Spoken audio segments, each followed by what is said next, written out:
Yo, yo, yo, yo, yo, what is going on, COD Familia? It is your boy BN, aka Mr. Kingdom Builder. And today, I want to talk about how you as a player can start preparing and just be better prepared with realistic expectations once home kingdoms are released. This is going to be, what I hope, an absolute banger, because people need to know what is actually going to happen, how things can change, and what you may expect and not expect to happen once home kingdoms arrive. So, as always, if you enjoy the content, make sure you give us up because it helps out a lot. So let's start off with number one. So once we get to home kingdoms, right, we know that we're going to be going back to season 1, which is Tamara season 1, or the kingdom that you started in, i.e., if you click on your profile, it'll be the number that says server, and that's where you're going to end up going back to, along with anyone that has that same server number. So the first thing, or I guess the second thing next, is that you want to secure an alliance spot. Because we know that once you go back to your home kingdom or realm, which will happen at near the end of the season, so once that end of season timeline comes up, there's going to be a phase that will be after the migration phase, and probably after the summary phase. Yeah, and it'll say home kingdom or home realm preparation. And you're going to go back to your home kingdom, which everyone will be forced to go back to. And for those that are in Season 2 and beyond, your alliance territory, everything's going to be reset. At least territory, I should say, will be reset. Behemoth captures, reset. Village captures will be reset. And you're going to start in Zone 1.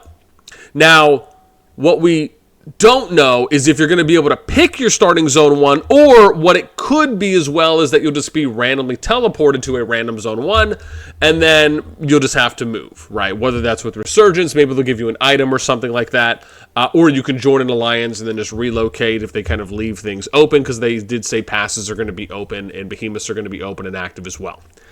But you need to secure an alliance spot. And so let's say you're already in an alliance, they're active, you're good to go, fantastic. And you don't want to move.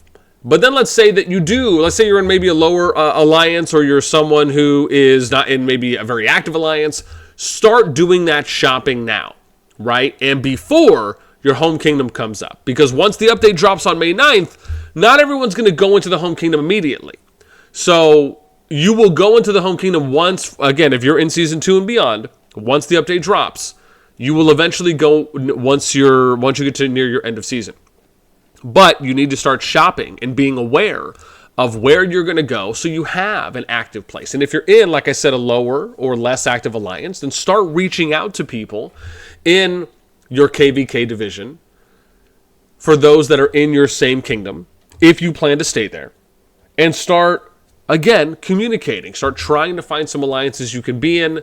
Try to secure an alliance spot, because it'll be a lot better for you to be in an active, semi-active alliance, right, rather than an inactive or low-powered alliance, especially if you want to continue your growth, and or if you're planning to come back and play in that home kingdom, as I've heard from a number of people that are planning to come back and play the game after home kingdoms are released from this new update, especially once the June update comes as well. That'll kind of help with a little bit more kind of migration control, even if it isn't perfect, or in the ideal sense for what we've talked about before. Number 3, you need to know where your alliance is going. So what that means is that hopefully your alliance has a plan, and you are privy to that plan, where you know where they're going to be starting out, where they're going to be kind of dropping a CF, give or take, but mainly just which starting Zone 1 they're going to be in, so that way you can do your best to line up and match up with them as well, which kind of goes without saying, but if you have an opportunity to do so, you'd rather know where they're going and be prepared, so that way you can be assisting, right, as early as possible once the new kingdom, or once you end up going back to your home kingdom at that point. Number 4, and this kind of goes without saying as well, but be active, right? Especially because the home kingdoms are going to open up kind of a whole new avenue, a whole new realm, if you will, no pun intended, on what your playing experience will be like, because now you have this whole new avenue that you're going to be going to, if it's, give or take a week or two that you may end up being there. And because of that, it can almost be a way to like recharge your batteries in a lot of senses. And this could be something that can reinvigorate and re-engage players to keep playing and, again, come back and play in the game. But being active is vitally important, like it is for anything, because you also want to make sure that your spot can potentially be secured for future seasons as well, right? Number 5, Join the Alliance and/or Kingdom Discord.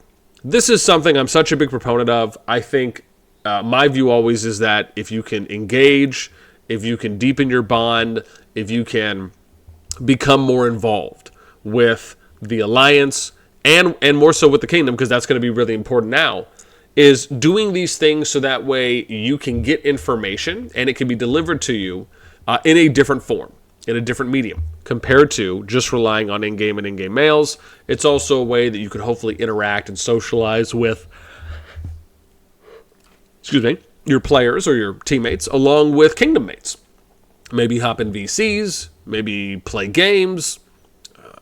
It is just a more well-rounded way of communicating and socializing compared to, or limited to, if you just rely on in-game. Number 6 is start saving territorial relocations.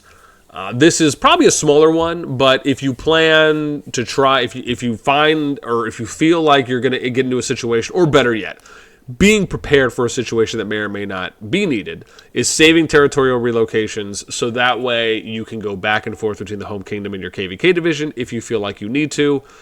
Again, it's better to have them and not need them than need them and not have them, as the saying goes. Number 7, make a second account that you can leave in your home kingdom / realm. And I say that because if you want to be able to have access to something like home kingdom leaderboards, one of the things that we don't know, because this is how it worked in Infinity Kingdom, is that when you left your home kingdom and you went to KVK, your name and information disappeared off of the home kingdom leaderboards. Now I hope, number 2, is that will not happen here in Call of Dragons. I hope that they will retain everyone's information, but that the particular stats or data, for example, right, would just be relevant to the KVK, right? So an example of this would be if we looked at leaderboards, right, and I look at merits, right? The merits would stay the same. Or, for example, maybe the power would stay the same, right, until they migrate back. Now, obviously, would it be nice if, again, right, you can't have these updated at the same time. They have to be different to an extent. So the way you could look at it is that anyone, like once the KVK starts, or better yet, as long as they're in the home kingdom, right, their information will be updated. If they go to the KVK, then their information is paused. And then once they come back to the home kingdom, then it's updated, right, as an example. Or maybe their names are just removed, right? Maybe it is going to work more like Infinity Kingdom in that sense, right? Because does it make sense to update or constantly have your power at its current level in real time when you're not in the home kingdom? Like, so as an example, say this person ends up going, say the number 1 player here ends up going to the KVK, but then they power up and they're over 3 mil, right? Should that also be reflected on the home kingdom leaderboard, or should that be updated when they come back? Because then you also have to think about how that applies for things like merits. Will the home kingdom leaderboard update as well once they end up getting to T1 season where you have personal glory points? Like, there are things to consider. And I don't know if there's necessarily a perfect system for that, but I think the easiest way to do it is just anytime they're in that particular KVK or home kingdom, the boards just update, right, once the system recognizes that that person is there. So maybe that will be how it works, or kind of something similar-ish to Infinity Kingdom and other games. But I do recommend making a second account, so that way if you want to have access to home kingdom leaderboards for whatever reason it may be, right, you can do that while you're also in KVK, because remember, you can only access one at a time depending on where you are. Next one is read Kingdom Mails. This is vitally important. Kingdom Mails are going to be things that are going to be sent eventually once you get back to your home kingdom, and it's hopefully going to be a way to really nurture that community building within your kingdom in hopefully a multitude of areas, and this is something that's going to be very important for you to make sure you're reading. In addition, probably going and reading Kingdom Declarations, which is most likely, as we know, right, you're going to probably just click on you're going to click on the Flame Dragon, or there will be something somewhere. And whether it's clicking on the Flame Dragon or if it's clicking on something here, like they mentioned, like with some flags that they showed in some of those images, you'll go to the Flame Dragon lair, you'll click somewhere, it'll take you or pull up the King Tool, Queen optimization areas, and then you will be able to click and read what that Kingdom Declaration is. And most likely and to be fair, this is something Infinity Kingdom did as well. It's no different really than an Alliance Declaration. It's just a permanent message that anyone in the Kingdom can go and click on and get information on. But hopefully, Kingdoms will do a good job of updating and having appropriate information there where you can kind of get something from it. Number 8 or 9, not sure where we're at, we'll just say the next one, is attending Kingdom meetings and town halls. This is something that I hope any organized and well-oiled machine of an alliance does already, which is host these kinds of meetings or town halls with their members. And also, they should be doing these things eventually once Home Kingdoms come out. And you have an opportunity to start building and adding more people onto, what did we mention earlier, a Kingdom Discord.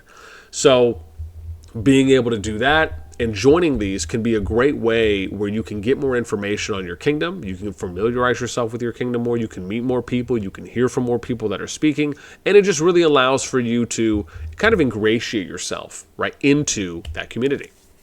Next, and these are some of the more important areas that I'm going to touch on now, at least I feel a little bit more important than what we touched on, where it was kind of just, this is our basic kind of day-to-day that we need to at least mention, is that you need to start inquiring and figuring out what are the kingdom's plans. Because this is where the landscape is now going to start changing drastically. Well, I should say it could, right? Let me be specific here. It could be changing drastically, but you don't know what you don't know. Meaning that the way that an alliance operates can either extend and expand beyond said alliance to the entirety of the kingdom, or if you have multiple alliances, 2 or more, you may have to figure out, because these alliances and leaderships will have to come together and figure out how are they going to run the kingdom. So you need to know, what are the kingdom plans? And what are the goals? What are the standards? How will things to an extent be managed? You need to figure this out.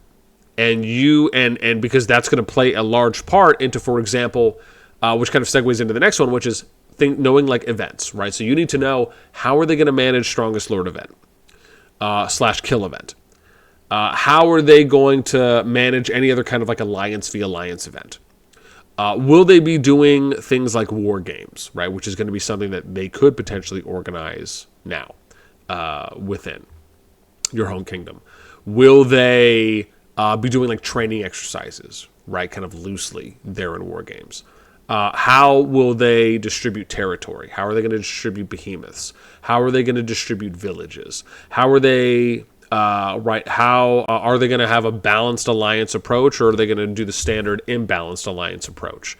Are you running a mega alliance in your kingdom or not? Do you have sister or academy alliances compared to mainly mains? These are things you need to figure out as a player, because it will greatly determine, which gets into the next point, is that will you stay in this kingdom or will you migrate out? And I can tell you without a doubt that these are questions and these are answers, hopefully, that 1, you should be asking, and 2, your alliance and kingdom should be providing. They should be figuring these things out and have a game plan to where by the end, if not maybe the middle of the kingdom preparation phase, or whenever they get control, right, of Dragon, whoever the alliance will be, and they have that opportunity to send a kingdom mail out, they should, I'll say this, to give a conservative grace period here, they need to have these things figured out by the end, before the kingdom home realm preparation phase ends, where they are distributing and providing this information to all of you, the players, so that way you can determine if you want to stay here in this kingdom or if you want to leave by the end of next season, once the migration phase opens. The next is, you need to figure out as a player, what kind of kingdom do you want to be in? Where do you want to play? What do you enjoy the most? Are you a player who just loves going free-for-all in kill event, and you want to place at the top of the Strongest Sword event every time? Are you a player who wants to just be in the strongest alliance no matter what? You don't care about, anything else. It's just who's ever number one is ever the strongest. That's where you want to be. Are you someone who wants to play in a kingdom that has more balanced alliances? So that way, you feel like everyone has like an equal competitive opportunity against each other, and that's maybe the environment you want to be in. Do you want to play somewhere where they allow 5 or 6 alliances in Zone 3, or where they allow 1 or 2 alliances in Zone 3? Do you want to play somewhere where they run a council system or a more democratic system where they have 5 or 6 people kind of leading? Are you okay playing somewhere where one person's the kind of shot caller, right? Or the final say-er, if you will, final decision maker in a kingdom, right? Do you want to play somewhere where maybe they give more opportunity for free-to-play players to grow, or for free-to-play low spenders to grow, right? Do you want to play somewhere where it's hyper-focused on just the top 1% is growing and they're the ones who reap the most benefits? You need to figure that out, right? Or you want to play somewhere where they just allow free-for-all kill event anytime, anywhere? Right? Do you want to play somewhere where they allow for you to, during kill event in SLE, it's kingdom-wide kill event, or it's Zone 2 and Zone 3 kill event, or it's only Zone 3 kill event?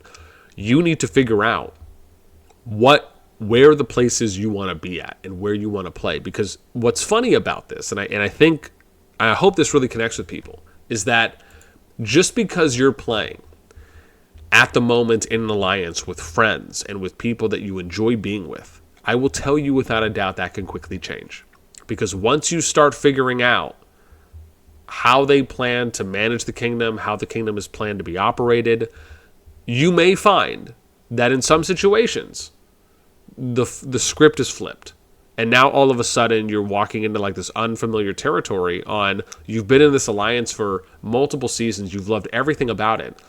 But now the leadership and the management team for the kingdom has to make decisions on how are they going to operate. And will everyone agree? Will they not agree? Will it be an easy or rough transition? And then depending on what they agree on, or the conclusion they come to, results they come to, will you like the way that they are setting up that kingdom?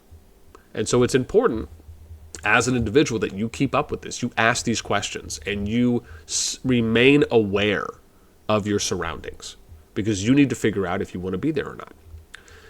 The next one is that the game is starting to transition from an alliance-focused game to a more kingdom-focused game. This is the case with not only home kingdoms, realms being introduced, but also with the new warband system, which is allowing for up to 4 alliances to create a warband going into that KVK, and doing things like having these benefits such as being able to help each other, teleport on each other's territory, being able to garrison passes and rally together, and a number of other things. And because of that, you may find that the kind of psychological mindset that you are in currently may need to adapt and compensate for such a change. The next one, and probably the last one that I'll give you, is that you will need to start buying, I recommend, start buying migration permits from the Alliance store the moment that they become available. And I say this for a number of reasons, right? It's the same thing I said before, where we mentioned you would rather have them and not need them than need them and not have them. Because you don't know, as a player, without a shadow of a doubt, with 100% absolute guarantee that you are going to enjoy the kingdom that you are going to be in. And because this is probably going to be a new feature and a new experience for many of you, if you've never played a kingdom builder before that has had home kingdoms from the start, you need to prepare for just the worst case scenario. And if you don't end up needing them, fantastic. But if you do, you'll be glad that you started stocking up and you have them. So remember, once migration permits become available in the Alliance store, I strongly recommend buying them. I think it's like 3 a month that you can get, but I recommend just maxing those out. Every month, stocking up. Always have permits with you and ready to go. Because you never know if you're going to enjoy the situation you're in, or if you will come to find out, you know what, this just isn't for me. I need to go somewhere else. And you would rather have that opportunity to leave compared to, let's say, you're like, I love where I'm at, I'm not going to leave. But then eventually something happens and you now want to leave. Because if you don't leave, that can impact your potential long-term or continued playing of the game. And that can be very much dependent on, because now all of a sudden something happens and you don't want to be there anymore and you want to migrate out, or an opportunity has come up and now you want to migrate out, but you have no way of getting there, especially if you don't want to make the purchases to buy the passports or the migration permits. You have to start from scratch and you have to grind that out month to month. So again, always save up migration permits. So that would be my number one thing. My pro tip advice to all players out there in the ether is, once those become available, start buying those. With that in mind, that's going to do it for me. I'd love to hear from you. If you're a player out there, what are some things as well, from your perspective, for those of you that are privy, or if you're familiar with how with Home Kingdoms operating in other games, what are some other things that you've done in your playing time that has helped you prepare for if you've wanted to stay, if you wanted to leave? What are some questions maybe you asked of leadership? What are situations that have maybe come up for you as a player that you maybe didn't expect, or you didn't realize until maybe it was too late, or you found out at a later time after playing in a kingdom, and then you thought, you know what, this just isn't for me? I really would be curious on some stories. So share with us down below in the comments. And yeah, that's it for me. As always, until next time, I'll catch y'all later.